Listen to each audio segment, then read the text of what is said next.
Hi, welcome to this video. To use iPhone check-in while traveling, open the Messages app, select a conversation, tap the plus sign at the bottom left, scroll a little bit down to find check-in, tap check-in, continue,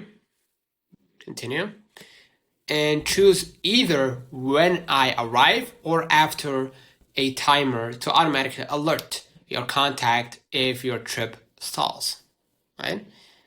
Can say I'm gonna add form, send a check-in, right? So here's an example, right? You need to turn on the cellular data, right? So once you turn on the cellular data, you're gonna just hit the plus one again, check in, right? And basically send it to your contact. Consider liking this video, subscribe, it really helps with the channel. Till next time, see you.